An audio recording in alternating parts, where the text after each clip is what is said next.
जय मां गुरुवर गुरुवर जय मां गुरुवर गुरुवर।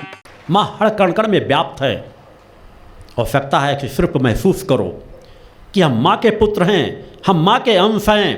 उस माँ से हमारा घनिष्ठता का रिश्ता जुड़ा हुआ है।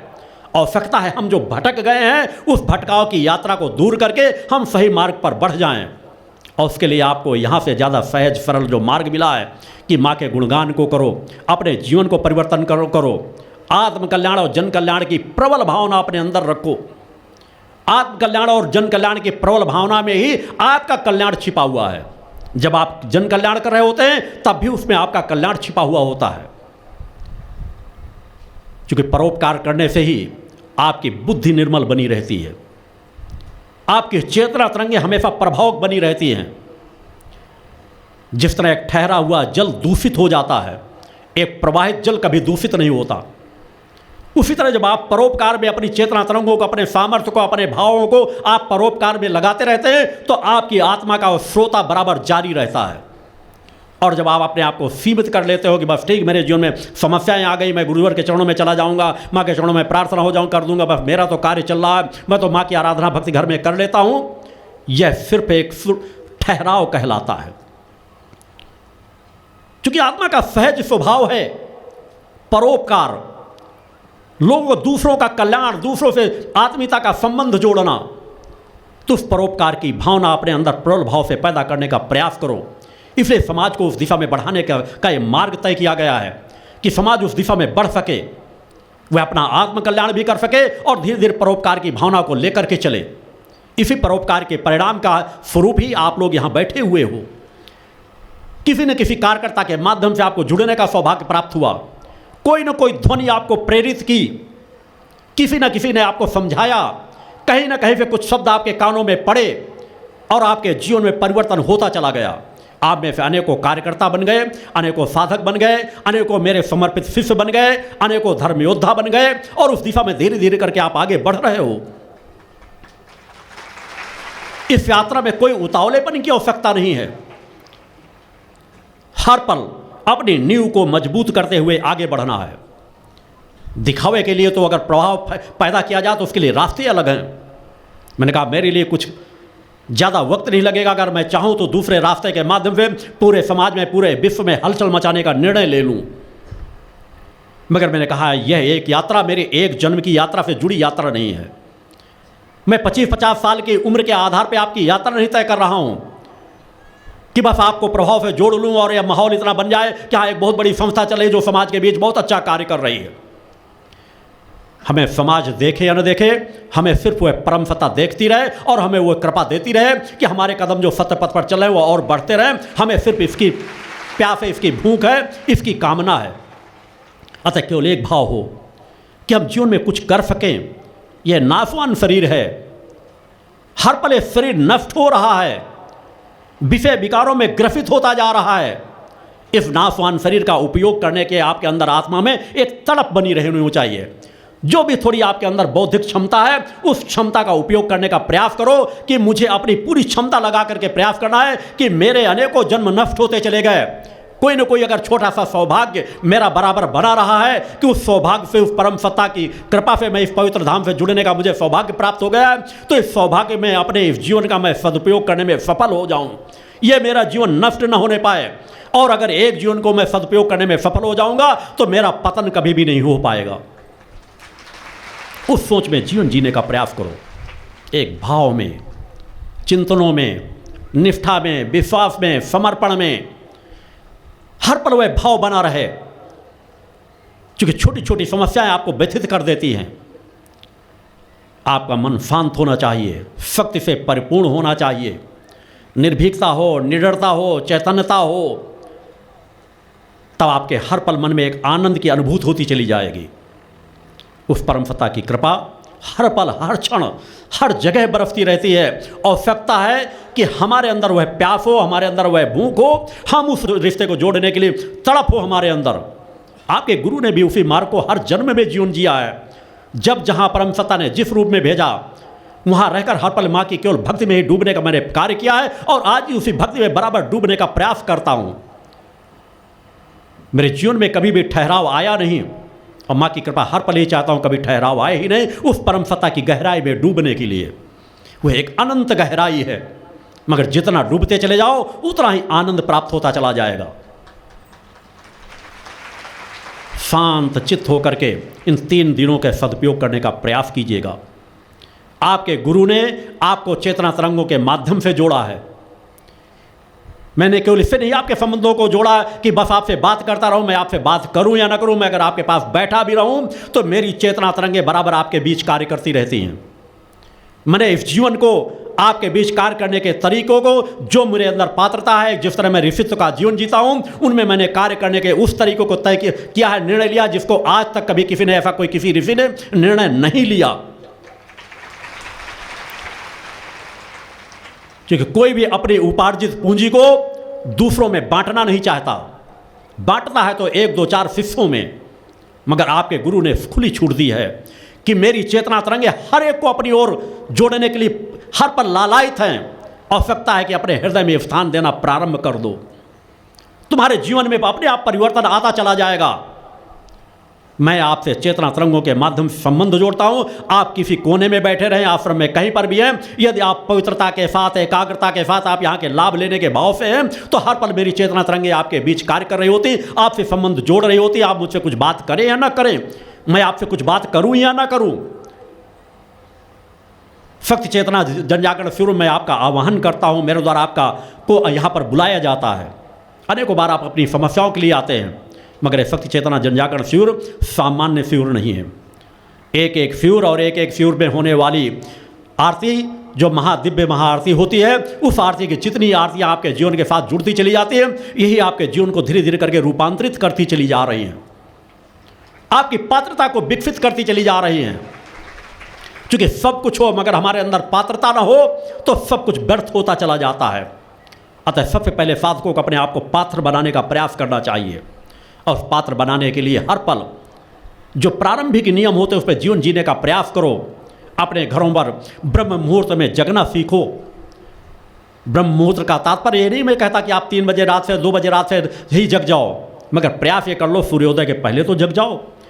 आपका गुरु तो हमेशा 2:30 से 3 बजे के बीच हमेशा जग करके अपने नित्य के क्रमों से करके साधना क्रमों को आगे नित्य योगी क्रियाएं, ध्यान, साधना जो क्रम है, आज तक मुझे जब से मुझे याद रहा मैंने साधनात्मक क्रम में, अगर मैं पूर्व की स्थितियों को ज़्यादा न कहूँ तो 17-18 साल की उम्र के बाद से लेकर के आज तक की उम्र में कभी भी ऐसा नहीं हुआ कि मैं 2:30-3 बजे के बाद कभी भी ऐसा रहा हो कि मैं उसके बाद लेटा हूँ, या कभी एक दिन का मुझे याद नहीं आता कभी एक दिन में मेरे जीवन में अंतर आया हो। निर्धारित समय पर मुझे कभी अलार्म लगाने की जरूरत नहीं रहती, कभी किसी चीज़ की आवश्यकता नहीं रहती। निर्धारित समय पर रात्रि को 11 बजे पहले विश्राम नहीं मिलता, 11 बजे के बाद लेटता हूँ। मध्य रात में एक बार कम से कम मेरे उठ करके ध्यान के लिए कुछ समय वक्त में निकालता हूँ, जिसके लिए मैं स्वतः बाथरूम वगैरह जा करके कुल्ला वगैरह करके पुनः आकर के योग निद्रा में थोड़ी देर के लिए लेटता हूँ मध्य रात्रि में। उसमें भी आप महसूस कर सकते हैं आधा घंटे उसमें चला जाता होगा। 11 बजे रात को जब लेटने का क्रम प्रारंभ होता है, और 2:30 या 3 बजे के 3 बजे से लेट कभी नहीं होता, कभी 2:45 बजे 2:30 बजे के बीच ही मेरी नित्य को उठने के 3 बजे से 10-5 मिनट पहले उठ जग कर मेरे नित्य प्रति का जगने के एक क्रम बना हुआ है। आज तक कभी फर्क नहीं पड़ा। मैं चाहूँ तो मैं अगर कह सकता हूँ कि ठीक है मैं शिष्यों को निर्देशन दे रहा हूँ, मेरी अपनी साधना जो कुछ करना था तब तक मैं जो कर रहा था, मगर मैंने कहा हर पल मेरे अंदर प्यास और तड़प सतत बनी रहती है। जब मैं अपने लिए निज के लिए साधना करता था तब भी उसी तड़प भाव को लेकर करता था, और जब समाज के लिए साधना करत रहता हूँ तब भी वही तड़प, वही भाव, वही समय, उसी तरह एक बार पल का भी फर्क नहीं डालता हूँ।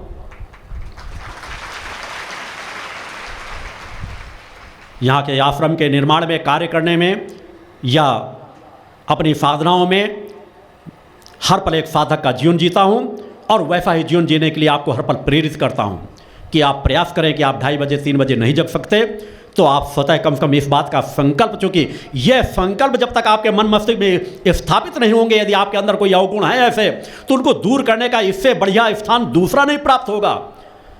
कि आप किसी दूसरी चीज़ों के लिए संकल्प लें या न लें, मगर अपने जीवन में परिवर्तन डालने के लिए पवित्र धाम में आकर के जिस चीज़ का संकल्प लेंगे उसकी ऊर्जा आपके साथ जुड़ना प्रारंभ हो जाएगी। कि आप कम से कम सूर्योदय से पहले आप जग अवश्य जाएं, और अगर थोड़ा और अच्छा करना चाहते हैं सूर्योदय से पहले स्नान कर लें। उससे थोड़ा और अच्छा करना चाहते हैं तो कम से कम सूर्योदय से पहले स्नान पूजन करके पूजन स्थल पर बैठे तो कम से कम आप हों कि जिस वक्त पर वो तरंगे सूर्योदय की किरणें फैलती हैं समाज के बीच, उस समय कम से कम आप आलस में ना हो, जड़ता में ना हो। आप या तो जग चुके हो, या आप स्नान कर रहे हो, या आप पूजन स्थल पर बैठे हो। कम से कम आपको प्रयास करना चाहिए। मेरी नित्य की एकांत की जो साधना होती 40वें भवन से आने के पहले, वह सूर्योदय के पहले पूर्ण हो जाती है। योग ध्यान अन्य जो क्रम हैं वो सभी क्रम मैं नित्य प्रति आज तक, जब से मैंने कहा 16-17 साल की उम्र के बाद से मेरे जो भी योगासन के क्रम प्रारंभ हुए थे, आज तक कभी विराम नहीं हुआ। मेरे पास जब भी जैसा समय मिलता है, 1 घंटे आधे घंटे, वैसे मैंने नित्य का 1 घंटे कम से कम योग के क्रिया के लिए बराबर निकाल रखा है। कभी फर्क नहीं पड़ता। आप लोगों को भी चाहिए कि कम से कम अपने जीवन में अचानक किसी चीज़ की प्राप्ति नहीं हो जाएगी। प्राप्त करने के लिए आपको अपने जीवन को ढालना पड़ेगा, तप करना पड़ेगा, और तप में ही शक्ति छिपी हुई है। आपका एक पल भी बेकार नहीं जाता। जब आप एक दिन भी उठ करके 1 मिनट का सदुपयोग कर रहे होते तो उसकी ऊर्जा आपके साथ जुड़ती चली जाती है। जिस तरह इस स्थूल शरीर के संचालन करने के लिए भोजन की जरूरत पड़ती है, अन्न की जरूरत पड़ती है, उसी तरह आपकी आत्म चेतना को प्रभावक बनाए रखने के लिए, आत्मा अपने आप में चैतन्य है, उस पर किसी चीज़ की कमी नहीं, मगर आत्मा की चैतन्यता को बनाए रखने के लिए, आत्मा की चेतना तरंगों को प्रभाव बनाए रखने के लिए नित्य ध्यान साधना योग क्रियाएं नितांत आवश्यक है। योगियों का जीवन जियो। नवंबर से फरवरी तक यहाँ योग के क्रम सिखाए जाते हैं। पिछले कई बार अनेकों बार मैंने कहा है कि जब भी आप चाहें, कुछ लोग चाहें योग आके सीख सकते हैं, मगर बहुत चंद लोग उभर करके आगे सामने आते हैं। निःशुल्क यहाँ सिखाया जाता है, रहने की व्यवस्था रहती है, भोजन की व्यवस्था रहती है कि आप उन क्रियाओं को यहाँ करके सीख सकते हैं, अपने जीवन में कुछ परिवर्तन ला सकते हैं। और मैंने सबसे ज़्यादा जो बार बार आपको प्रेरित किया है, क्योंकि जब तक आप जीवन में उस स्वरूपों को धारने को जिस बार के लिए मुझे बार बार कहना पड़ता है, तब तक आपके जीवन में परिवर्तन नहीं आएगा। आप कुछ नहीं कर सकते हो तो सहज प्राणायाम को गहराई से अपना लो। सहज प्राणायाम में एक वृद्ध भी कर सकता है, मृत्यु की सैया पर भी जो पड़ा हुआ है वह भी कर सकता है अगर उसकी सांस चल रही है। एक बच्चा कर सकता है, एक वृद्ध कर सकता है, एक युवा कर सकता है। और सहज प्राणायाम ये सभी के लिए आवश्यक है। एक ऋषि मुनि हो, साधु संत सन्यासी हो, एक सामान्य व्यक्ति हो, उसे भी सहज प्राणायाम पूर्ण फलदायी है। आपको कुछ नहीं करना, जो नित्य यहाँ सुबह संध्या ने भी आपको सिखाया होगा, बताया होगा, मेरे द्वारा अनेकों मंचों से कहा जाता है कि आप लोग सांस लेना भूल चुके हो। सांस में ही चेतना छिपी हुई है, सांस ही हमारा संबंध जोड़ती है हमारी आत्मा से। यह प्राण सामान्य नहीं है। प्राण साधना से बढ़ करके इस भूतल में कोई दूसरी साधना नहीं है। प्राण शक्ति से बड़ी कोई दूसरी शक्ति नहीं है, जिसके सामने सभी सिद्धियां तुच्छ हैं। एक एक रिद्धि सिद्धि की सामर्थ्य आप लोग जानते हो, सुनते हो। अगर किसी को एक छोटी सी चीज की सिद्धि प्राप्त हो जाए, उससे उसकी कितनी सामर्थ्य बढ़ जाती है। मगर प्राण साधना से बड़ी सामर्थ्य अन्य किसी की नहीं है। साधक ये प्राण साधना पे कमांड हासिल कर ले, प्राण साधना को प्राप्त कर ले, तो परम सत्ता उससे दूर नहीं रह सकती। क्योंकि प्राणों का संबंध तो हमारी आत्मा से बना हुआ है। मगर पूर्णत्व से आप तत्काल नहीं अपनी प्राण साधना को जागृत कर सकते हो, तो उसके प्रारंभिक चरणों को धीरे धीरे करके तो आगे बढ़ाओ। कोई पूर्ण शिक्षित नहीं भी हो पाता, मगर वह काखा गाघा लिखना सीख लेता, अपने हस्ताक्षर लिखना सीख लेता है, या थोड़ी सी पुस्तक पढ़ना सीख लेता है, तो उसके जीवन में कितने लाभ मिल जाते हैं। उसे लगता है मैं ये चीज़ पढ़ सकता हूँ, मैं अपने दस्तखत खुद कर सकता हूँ, मैं छोटा मोटा हिसाब किताब खुद कर सकता हूँ। एक अनपढ़ से उसके अंदर कितनी तृप्ति होती है। एक अनपढ़ कितना सोचता है कि काश मैं भी थोड़ा लिख लेता, काश मैं भी थोड़ा पढ़ लेता। उसी तरह से प्राण साधना को भी लेके चलो। एकदम आकाश में पैर रखने की बात मैं नहीं करता, मैं तुम्हें शून्य से उठाने के लिए आया हूं, और वह हर क्रम बताता हूं जिसको तुम अपना करके अपने जीवन में बहुत कुछ परिवर्तन प्राप्त कर सकते हो। इसलिए सबसे पहले सहज प्राणायाम में अपनी पकड़ को हासिल करो। ये नहीं हमने आज कर लिया, 15 दिन फिर भूल गए। जब एक पल भी विस्मृत न हो, हर पल आपके रोम रोम में वह भावना समा जाए कि हर प्राणों पर आपका मन एकाग्र होने लगे। आपको सहज प्राणायाम सिर्फ मन को एकाग्र करके थोड़ी देर बैठ जाया करें, धीरे धीरे सांस को अंदर भरें, जितनी देर अच्छा लगे उतनी देर रोक रखें, और फिर धीरे धीरे करके सांस को बाहर कर दें। पूरक, कुंभक और रेचक, ये सहज प्राणायाम आपकी चैतन्यता को बरकरार रखेंगे। आज 30 साल, 40 साल, 50 साल की उम्र के लोग अपने आप को वृद्ध कहने लगते हैं। हमारा शरीर नहीं चल रहा, हम कार्य नहीं कर सकते, हम उठ बैठ नहीं पाते। एक 60-70 साल की उम्र घटते घटते हर मनुष्य की मूल औसत आयु मालूम है आपकी क्या है? 400 से 500 वर्ष के बीच। अब आप समझ लें कि आपका कितना पतन हो चुका है। हमारे ऋषि मुनि जब पूर्ण चैतन्यता का जीवन जीते थे तो उनके पास कम से कम 400 साल उम्र की आयु का योग रहता था। 300-400 साल के बीच तो अनेकों लोग जीवन जीते थे। 150-200 वर्ष की उम्र तो सामान्य उम्र मानी जाती थी। आपकी उम्र भी सतत घटती चली जा रही है, आपकी बुद्धि भी उसी तरह क्षीण होती चली जा रही है, आपकी कार्य क्षमता क्षीण होती चली जा रही है, आपके सोचने समझने की सामर्थ्य भी क्षीण होती जा रही है। मगर इस क्षीणता को आप रोक सकते हो, जहां जाओ वहां पे विराम दे सकते हो और फिर धीरे धीरे करके उच्चता की ओर धीरे धीरे करके अपने आप को आगे ले जा सकते हो। और उसके लिए सहज प्राणायाम नितांत आवश्यक है कि उस परम सत्ता पर अटूट निष्ठा विश्वास हो कि मेरी आत्मा से उस परम सत्ता का रिश्ता जुड़ा हुआ है और मैं सांसों के माध्यम से ऊर्जा को प्रभावक बना सकता हूं। और इसके लिए बाहर की ऊर्जा सांसों के माध्यम से ही कार्य कर रही है। इस पूरे ब्रह्मांड का ऐसा कोई कण नहीं है जो परम सत्ता से परिपूर्ण ना हो, परम सत्ता से निर्मित ना हो। यह वायु सामान्य वायु नहीं है। इस वायु में छिपी हुई है उस परम सत्ता की ऊर्जा, उस परम सत्ता की दिव्यता, उस परम सत्ता के चेतना कण, ईश्वरीय कण, जिसे विज्ञान ने भी अभी जो परीक्षण किया, अभी नोबेल पुरस्कार भी उन साइंटिस्टों को दिया गया जिन्होंने ईश्वरीय कणों की खोज की। पहले तो विज्ञान मानता ही नहीं था। पत्थर पत्थर है, कंकड़ कंकड़ हैं। आज उनमें भी खोज निकाला कि हर छोटे से छोटे कण में भी असंख्य ईश्वरीय कण समाहित है और उन ईश्वरीय कणों से ही वह कण बना हुआ है और हर पर वह ईश्वरीय कण कोई ना कोई कार्य कर रहे हैं, हर चीजों में कोई ना कोई परिवर्तन डाल रहे हैं।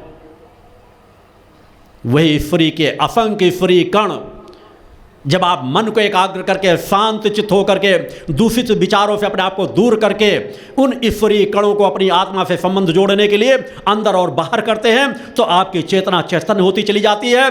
शुद्ध सात्विक वह जो कण होते हैं वो आपके अंदर प्रवेश करके आपकी चेतना को, आपकी कोशिकाओं को चैतन्य करते जाते हैं। और जो दूषित वायु आपके अंदर भरी हुई होती है, दूषित कण आपके अंदर समाहित होते हैं, वह धीरे धीरे करके बाहर होते चले जाते हैं।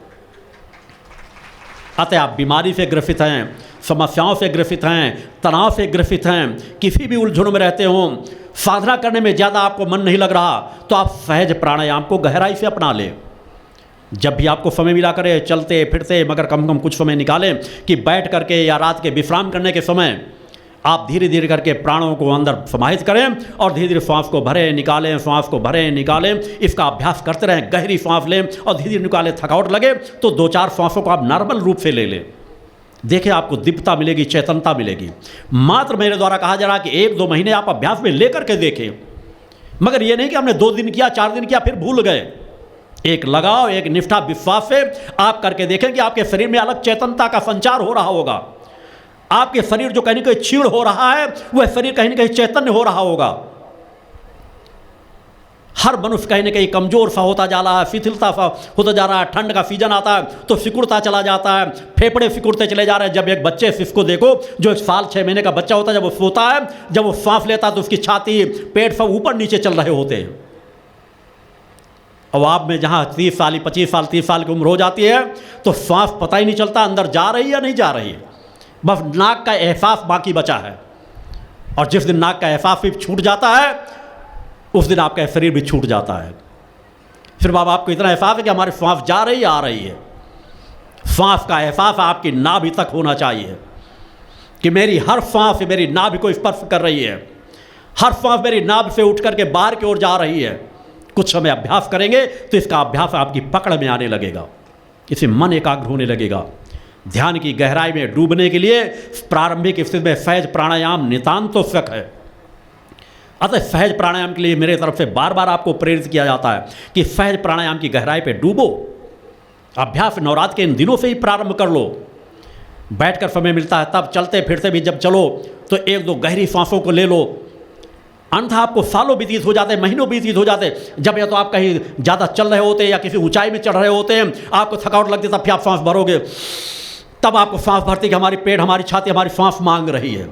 अंत तो सीना आपका जितना उतना सिकुड़ा पड़ा हुआ है। और जब आप शरीर की कोशिकाओं का उपयोग नहीं लोगे तो आपका शरीर संकुचित होता जाएगा, ना आपका भक्ति में मन लगेगा, ना किसी कार्य में मन लगेगा, ना सत्कर्मों में मन लगेगा। फिर आप कहेंगे गुरु जी हम तो पूजा में बैठते हैं, हमें तो आलस आ जाता है, जमुआई आने लगती है। इसलिए कि आपके मन मस्तिष्क पर सतोगुणी ऊर्जा कहीं ना कहीं दब छुई गई है, समाप्त नहीं हुई। सत्य कभी समाप्त नहीं होता। सतोगुण, तमोगुण, रजोगुण तीनों मौजूद रहते हैं, मगर रजोगुण और तमोगुण हावी हो चुका है। मैं आपसे कहता हूं कि आपको यदि करोड़ों की क्षमता कही, ऐसा आपको कोई खजाना रात को 12 बजे सोते हुए बता दे कि आप सो रहे हो और कहते देखिए आपके नज़दीक ऐसे खजाना मिल गया है, आप जाकर के जितना चाहो वहां से उठा लो, आपकी नींद 1 सेकंड में गायब हो जाएगी। आप दौड़ पड़ोगे, रात भर रोओगे, आपको नींद नहीं आएगी, क्योंकि आपकी भौतिकता की लिप्तता इतनी बढ़ चुकी है कि वह पदार्थ जो नाशवान है, नश्वर है, जिनका कोई मायने नहीं है, उनके प्रति आपका इतना आकर्षण बना हुआ है कि आपकी नींद गायब हो जाएगी। मगर वही सत्य, जब आप परम सत्ता से रिश्ता जोड़ रहे हो, अपनी जननी से रिश्ता जोड़ रहे हो, सौभाग्य से माँ के क्षणों पर आपको आसन पर बैठने का मौका मिल जाए, माँ की छवियों को साफ करने का मौका मिल जाए, उनको स्पर्श करने का मौका मिल जाए, ये भक्ति सामान्य भक्ति नहीं होती। आप माँ के मूल स्वरूप को नहीं देख सकते हो, उसे नहीं स्पर्श कर सकते हो, उसकी एक छवि अगर आप उसको स्पर्श कर रहे हो, उन क्षणों का अगर एहसास आपके मन मस्तिष्क में हो जाए, आपकी नींद कोसों दूर भाग जाएगी। उस रिश्ते को जोड़ो, तो तड़प तो पैदा करो कि हम परम सत्ता ने मुझे सौभाग्य दिया है कि मैं अपने पूजन स्थान पर बैठने का मुझे सौभाग्य प्राप्त हो गया। इन क्षणों पर जो नाना प्रकार के लोग आलस में, जड़ता में पड़े हुए होंगे, विषय विकारों में लिप्त होंगे, उन क्षणों पर माँ ने मुझे आरती पूजन करने का सौभाग्य प्रदान कर दिया। माँ ने कुछ शब्द मुझे बोलने का मौका दिया कि माँ की मैं भक्ति कर सकूं, माँ के कुछ शब्दों का गुणगान कर सकूं, माँ के कुछ शब्दों का मंत्र जाप कर सकूं। उस भक्ति में डूबने का प्रयास करो। जब वह भाव हर पल मन मस्तिष्क में आपके बना रहेगा कि मैं दुनिया का सबसे बड़ा सौभाग्यशाली व्यक्ति हूँ, कि क्षणों पर मुझे माँ के चरणों पर बैठने का सौभाग्य प्राप्त हो रहा है, माँ की स्तुति वंदना करने का सौभाग्य प्राप्त हो रहा है, माँ की छवियों को स्पर्श करने का सौभाग्य प्राप्त हो रहा है, तो आपकी नींद आपसे कोसों दूर चली जाएगी, आपके अंदर चेतनता का संचार होगा। मगर भाव, तड़प पैदा करो। अभी तुम्हारा अधिकांश लोगों का विकारों में विचार जो हैं, विकारों में ग्रसित हैं। यह सामान्य इसलिए नहीं, सबसे पहले किस चीज़ को कहा गया है? हर ऋषियों, मुनियों, धर्मशास्त्रों, वेद पुराणों में, सब जगह जहाँ कहीं भी कोई मार्गदर्शकों, सबसे पहले काम, क्रोध, लोभ, मोह, सबसे पहले काम को रखा है। इसलिए मनुष्य का पतन सबसे ज़्यादा काम वासना कर रही है। काम वासना में मनुष्य इतना ग्रसित हो चुका है कि वह सतत पतन की ओर जा रहा है। क्रोध को भी दूसरे नंबर पर रखा गया, लोभ को तीसरे नंबर पे रखा गया है, मोह को चौथे नंबर पे रखा गया है। ये शब्द अगर इतने हैं तो आपको सजग होना चाहिए कि हमारा सबसे बड़ा शत्रु कौन है। हमारे विषय, विकार, काम, वासना हमारे जीवन की सबसे बड़ी शत्रु है। और इस शत्रु को यदि समझने में आप सफल हो जाओ और हर पल सजग हो जाओ कि वासना हमारे शरीर को छीण कर रही है, पतन के मार्ग पर ले जा रही है, और साधना हमारे शरीर को चैतन्य कर रही है और मुक्ति के मार्ग की ओर ले जा रही है। तो वासना और साधना के फर्क को अगर समझ जाओगे और अपने जीवन को वासना से हटाकर साधना की ओर बढ़ाने लगोगे तो आपका जीवन हर पल परिवर्तित होता चला जाएगा। वासना से कभी किसी का कल्याण नहीं हुआ। मनुष्य के जीवन को संचालित करने के लिए ये जन्म मरण की परंपरा बनी रहे। परम सत्ता ने जो रास्ता दे दिया है पति पत्नी के पवित्र संबंधों का, कि नवीन संतानों का जन्म होता रहे और ये परंपरा बराबर चलती रहे, उसको केवल वहीं तक सीमित रहने दो। अगर आपका गृहस्थ जीवन, मैं नहीं कहता हूं कि गृहस्थ जीवन में आप पति पत्नी के पवित्र संबंध अगर रहते हैं तो फिर अनुचित नहीं है, मगर उसमें भी आपके अंदर एक लिप्तता नहीं होनी चाहिए। जीवन बड़ा संतुलित होना चाहिए। चूंकि मार्गदर्शन करना मेरा कर्तव्य कहलाता है कि आपके विचारों को मैं सही दिशा की ओर मोड़ सकूं। वासना से अपने आप को धीरे धीरे ऊपर उठाओ और साधना की ओर बढ़ाना प्रारंभ किया करो। एक वैराग्य भाव। आपका गुरु जी नो उसी तरह का जीवन जीता है। मैं तो कह रहा हूं आपके पति पत्नी के संबंध बराबर आपके हैं पवित्रता के साथ, मगर कम कम जीवन में आपके विषय विकार ना आए। इसलिए मैंने कहा आप चैत्रमान जीवन जिए कि नाजायज संबंधों से हर पल अपने आप को दूर रखो। संकल्पवान बन करके रखो। जो गलतियां हो गई उन्हें जहां से परिवर्तन कर लो, वहां से ही जीवन रूपांतरित होता चला जाता है। आपका गुरु आपके कल्याण के लिए आपसे चेतना तरंगों का संबंध, पवित्रता, कि जिस तरह एक अग्नि पवित्र होती है, सूर्य की एक किरण पवित्र होती है, उससे भी कहीं ज्यादा योगी का, ऋषि का साधनात्मक तप बल पवित्र होता है। उस पवित्र तप बल के संबंधों को आपसे जोड़ने से पहले ही, कि जब मैंने आपके चेतना अंश बनाना प्रारंभ किया, आपको धर्म योद्धा बनाना प्रारंभ किया, समाज से आपने चैतन्यता से आत्मीयता का रिश्ता मैंने जोड़ना प्रारंभ किया, जब से मैंने आपके हृदय में स्थान लेना प्रारंभ किया, वैसे तो बचपन से मेरा अधिकांश समय, मेरे परिवार के लोग भी जानते हैं, शादी के बाद मेरा अधिकांश समय ब्रह्मचर्य व्रत से गुजरता चला गया। एक के बाद एक साधनाओं, कई साल भर, कई 6 महीने की अनुष्ठानों के मेरे अलग क्रम रहते रहे। मगर जो संतान के उत्पन्न का एक मार्ग था कि पूजा संध्या ज्योतियों की पुत्रियों के जन्म बाद जब जिस क्षण से भी अन्य किसी संतान की इच्छा मन से मैंने उतार दिया, उसी दिन से मैंने सपत्नीक पूर्ण ब्रह्मचर्य का व्रत का पालन करता हूं। बड़े बड़े योगियों को चुनौती देता हूं जो अपने आप को बाल ब्रह्मचारी कहते हैं, वह मेरे ब्रह्मचर्य की चेतना शक्ति की तरंगों का एहसास करें, मेरी ऊर्जा शक्ति को तरंगों का एहसास करें, और जो अपने आप को बाल ब्रह्मचारी कहते हैं, उनके विचारों की तरंगों को विज्ञान में पढ़ करने की सामर्थ्य है, उनकी वाणी को पकड़ने की सामर्थ्य है कि अगर वो कहते हैं मैं बाल ब्रह्मचारी हूं, तो उनकी चेतना तरंगों को पकड़ें। और मेरे द्वारा कहा जाए कि गृहस्थ में रह करके गृहस्थ के संबंधों को पूर्ण करने के बाद मैंने जिन क्षणों से ब्रह्मचर्य व्रत का पालन किया, एक अंश भी मेरे रोम को स्पर्श नहीं करता जहां पर भी विकार का अंश मात्र भी दाग लग सके। वैसा जीवन आपका गुरु जीता है कि आपकी चेतना तरंगों के प्रवाह से आपको उस पवित्रता के रिश्ते से जोड़ सकूं कि मेरी चेतना तरंगे हर पल आपको क्षेत्रवान बनाने के लिए प्रेरित करती रहें। मगर उसके लिए आपको सोच उस दिशा में लेना पड़ेगा। आपका गुरु हर पल आपके लिए अपने जीवन को तपाता है और तपाता रहेगा। मुझे जो भी मार्ग लगता है कि इससे मैं अपनी दिशा को, समाज को और सही दिशा में दे सकता हूं, उस पर खपाने का प्रयास करता हूं कि समाज को नवीन दिशा मिल सके, समाज का पतन रोका जा सके। अतः हर पल अपने जीवन में परिवर्तन लाने का प्रयास करो। जो आनंद ब्रह्मचर्य में है वह विषय विकारों को भोगने में नहीं।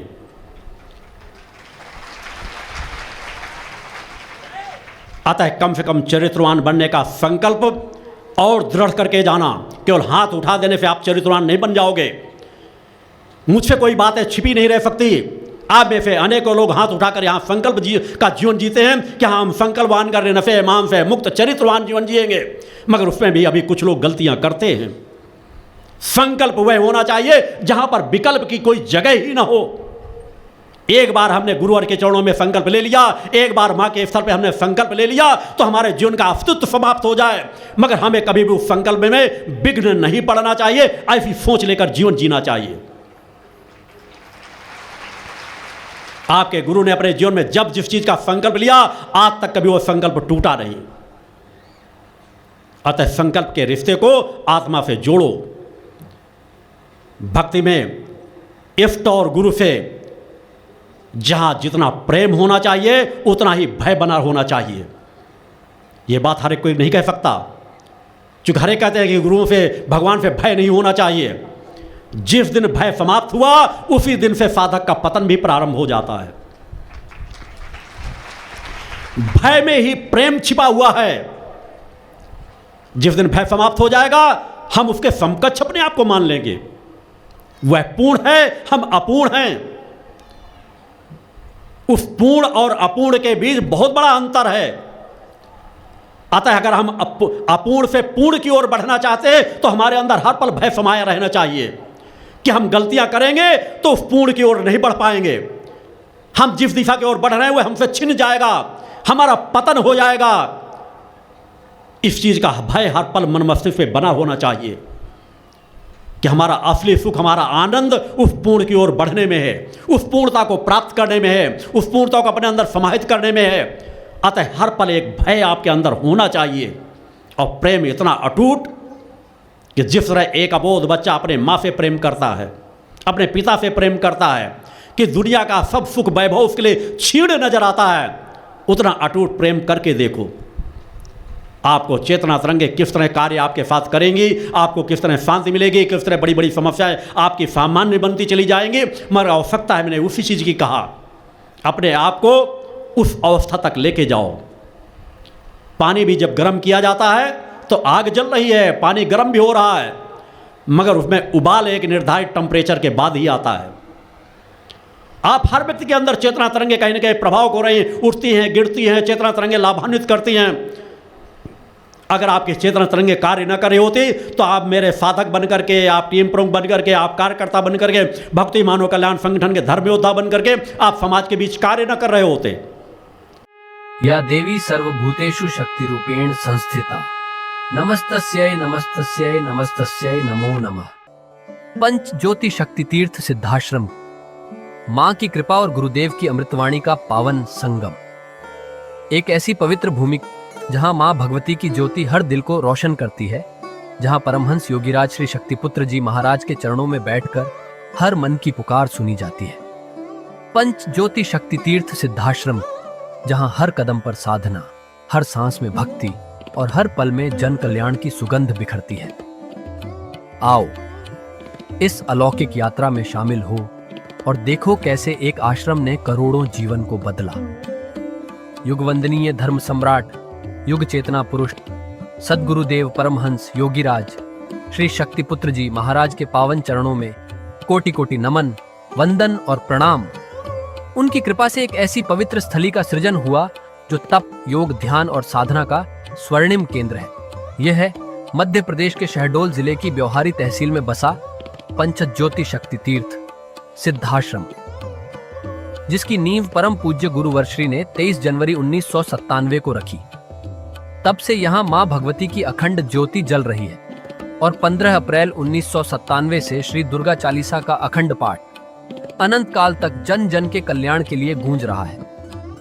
हर सुबह और हर शाम जब सूरज की किरणें और चांद की चांदनी सिद्धाश्रम को चूमती हैं, तब परम पूज्य गुरुदेव जी माता भगवती आदिशक्ति जगत जननी दुर्गा जी सहित सभी देवी देवताओं और सहायक शक्तियों की आरती करते हैं। इस पावन बेला में भक्तों के हृदय मां की भक्ति में डूब जाते हैं। मूल ध्वज साधना मंदिर में भी रोज सुबह शाम होने वाली आरती में भक्तों का समूह उमड़ता है। यहाँ हर मन की पीड़ा मिटती है, हर शरीर को शांति मिलती है और हर आत्मा को सुख, शांति व समृद्धि का आशीर्वाद प्राप्त होता है। परम पूज्य गुरुदेव की कृपा ऐसी कि वे रोज सुबह और शाम भक्तों से निःशुल्क मिलते हैं। मां के भक्त और गुरुदेव के शिष्य अपने मन की बात उनके चरणों में रखते हैं और बदले में समाधान व आशीर्वाद पाते हैं।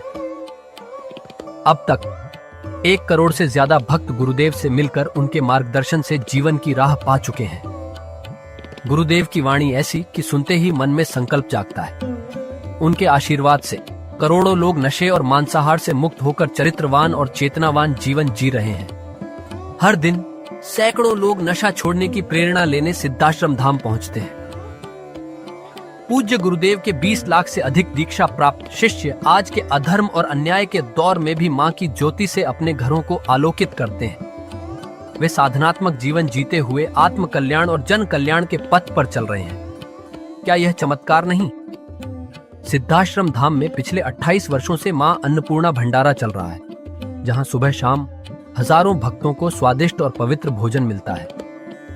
और सुनो, यहाँ ठहरने की व्यवस्था भी पूरी तरह निःशुल्क है। क्या ऐसी जगह कहीं और मिलेगी जहां हर सुविधा मां की कृपा से मुफ्त हो? सिद्धाश्रम धाम की पावन सरिता के तट पर बनी त्रिशक्ति गौशाला देखकर भक्तों का मन आनंद से भर जाता है। हर महीने शुक्ल पक्ष की अष्टमी को गौ सेवा समर्पण दिवस मनाया जाता है, जब परम पूज्य गुरुदेव और पूजनीय शक्तिमयी माता जी अपने हाथों से गायों को रोटी खिलाते हैं। यह दृश्य देखकर हर भक्त का हृदय गदगद हो उठता है। गौशाला के पास ही स्वामी श्री राम प्रसाद आश्रम जी महाराज की समाधि मन को शांति देती है और पास ही दानवीर गुफा स्थल हर किसी को असीम शांति का अनुभव कराता है। हर साल शारदीय नवरात्र में सिद्धाश्रम धाम में शक्ति चेतना जनजागरण शिविर का भव्य आयोजन होता है। लाखों भक्त यहाँ योग, ध्यान और साधना सीखते हैं, गुरुदेव के चेतनात्मक चिंतन को सुनते हैं और मां की अलौकिक आरती का आनंद लेते हैं। माँ की कृपा और गुरुदेव का आशीर्वाद पाकर हर भक्त धन्य हो उठता है। 23 जनवरी सिद्धाश्रम स्थापना दिवस एक और पावन अवसर है। इस दिन अखिल भारतीय सिद्धाश्रम दौड़ प्रतियोगिता, योग भारती सामूहिक विवाह और शाम को सुर संध्या व कवि सम्मेलन का आयोजन होता है। क्या मजा है जब भक्ति और संस्कृति का ऐसा संगम देखने को मिलता है। सिद्धाश्रम धाम का जनसंपर्क कार्यालय हर जानकारी का खजाना है। यहाँ से मासिक सिद्धाश्रम पत्रिका और साप्ताहिक संकल्प शक्ति अखबार मिलता है, जिसमें गुरुदेव की ऋषिवाणी और प्रेरक लेख पढ़ने को मिलते हैं। और हाँ, यहाँ माँ के प्रसाद के रूप में शक्ति जल भी निःशुल्क मिलता है। इस शक्ति जल ने करोड़ों लोगों को नशे और बीमारियों से मुक्त कर चेतनात्मक ऊर्जा दी है। क्या यह माँ की कृपा नहीं? जनकल्याण का एक और अनुपम उदाहरण है निःशुल्क वस्त्र सहायता केंद्र, जहां लाखों जरूरतमंदों को कपड़े दिए गए हैं। यह सिलसिला आज भी अनवरत चल रहा है। सिद्धाश्रम धाम में पौधारोपण का भी बड़ा काम होता है। परम पूज्य गुरुदेव जी महाराज एवं पूजनीय शक्तिमयी माता जी स्वयं समय समय पर पौधारोपण करके पर्यावरण को बढ़ावा देते हैं। सिद्धाश्रम धाम में अनेक प्रकार के फल, फूल और औषधियों के हजारों पेड़ों की हरियाली देखकर मन प्रसन्न हो जाता है। सिद्धाश्रम धाम में विभिन्न प्रकार की हरी सब्जियां उगाई जाती हैं, जो निःशुल्क चल रहे मां अन्नपूर्णा भंडारे में प्रयोग की जाती है। परम पूज्य गुरुदेव जी ने मानवता, धर्म रक्षा और राष्ट्र रक्षा के लिए 3 धाराएं बनाई हैं। भगवती मानव कल्याण संगठन, पंचज्योति शक्ति तीर्थ सिद्धाश्रम और भारतीय शक्ति चेतना पार्टी 15 मार्च 1995 को बने। भगवती मानव कल्याण संगठन के 1 लाख से ज्यादा कार्यकर्ता नशा मुक्त, चरित्रवान और परोपकारी समाज बनाने में जुटे हैं। संगठन का नशा विरोधी आंदोलन इतना प्रभावी है कि पिछले कुछ सालों में 2000 से ज्यादा अवैध शराब माफियाओं पर कार्रवाई हुई। संगठन के समर्पित और कर्मठ कार्यकर्ता दिन रात इस मिशन में लगे हैं। Siddhashram Ayurveda and food products के जरिए शुद्ध दवाएं और खाद्य पदार्थ बनाए जाते हैं। इन्हें लेने या व्यापार के लिए एजेंसी पाने के इच्छुक लोग संपर्क कर सकते हैं। आओ सिद्धाश्रम की इस पावन यात्रा का हिस्सा बनो। यहाँ माँ का अखंड गुणगान सुनो, साधना में डूबो और परम पूज्य गुरुदेव के दर्शन कर जीवन को धन्य करो। भगवती मानव कल्याण संगठन तुम्हें मानवता, धर्म और राष्ट्र की सेवा में शामिल होने का सादर न्योता देता है।